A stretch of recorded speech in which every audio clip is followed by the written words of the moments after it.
उठो, जागो और तब तक नहीं रुको जब तक लक्ष्य न प्राप्त हो जाए। उठो मेरे शेरों, इस भ्रम को मिटा दो कि तुम निर्बल हो। तुम एक अमर आत्मा हो, स्वच्छंद जीव हो, धन्य हो, सनातन हो। तुम तत्व नहीं हो, ना ही शरीर हो।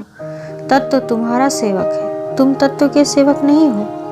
ब्रह्मांड की सारी शक्तियाँ पहले से हमारी हैं। वो हम ही हैं जो अपनी आंखों पर हाथ रख लेते हैं और फिर रोते हैं कि कितना अंधकार है। जिस तरह से विभिन्न स्रोतों से उत्पन्न धाराएं अपना जल समुद्र में मिला देती हैं, उसी प्रकार मनुष्य द्वारा चुना हर मार्ग, चाहे अच्छा हो या बुरा, भगवान तक जाता है।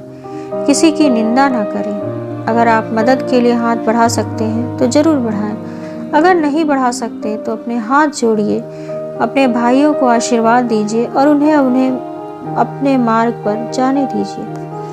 कभी मत सोचिए कि आत्मा के लिए कुछ असंभव है। ऐसा सोचना ही सबसे बड़ा विधर्म है। अगर कोई पाप है तो वो यही है कि हम कहते हैं कि तुम निर्बल हो या अन्य कोई निर्बल है।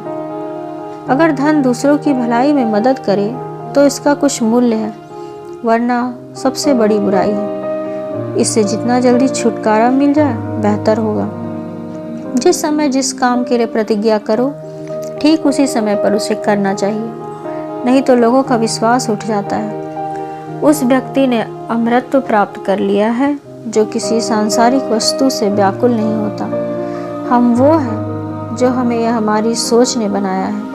इसलिए इस बात का ध्यान रखिए कि आप क्या सोचते हैं। शब्द गौण हैं, विचार रहते हैं, वे दूर तक जाते हैं। जब तक आप खुद पे विश्वास नहीं करते तब तक आप भगवान पे विश्वास नहीं कर सकते। सत्य को 1000 तरीकों से बताया जा सकता है, फिर भी हर एक सत्य ही होगा। विश्व एक व्यायामशाला है जहाँ हम खुद को मजबूत बनाने के लिए आते हैं। जिस दिन आपके सामने कोई समस्या ना आए, आप यकीन कर सकते हैं कि आप गलत रास्ते पर हैं। समस्याएं तो मजबूत बनाने के लिए ही आती हैं। यह जीवन अल्पकालीन है।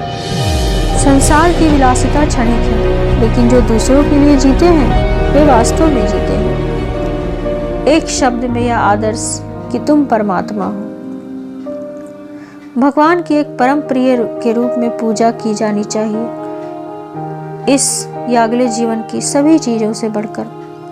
यदि स्वयं में विश्वास करना और अधिक विस्तार से पढ़ाया और अभ्यास कराया गया होता तो मुझे यकीन है कि बुराइयां और दुख का एक बहुत बड़ा हिस्सा गायब हो गया होता। हम जितना ज़्यादा बाहर जाएं और दूसरों का भला करें, हमारा हृदय उतना ही शुद्ध होगा और परमात्मा उसमें बसेंगे। बाहरी स्वभाव तो केवल अंदरूनी स्वभाव का बड़ा रूप है। जिस क्षण मैंने यह जान लिया कि भगवान हर एक मानव रूपी मंदिर में विराजमान है, जिस क्षण मैं हर व्यक्ति के सामने श्रद्धा से खड़ा हो गया और उसके भीतर भगवान को देखने लगा, उसी क्षण मैं बंधनों से मुक्त हूँ। हर वो चीज जो बांधती है नष्ट हो गई और मैं स्वतंत्र हूँ।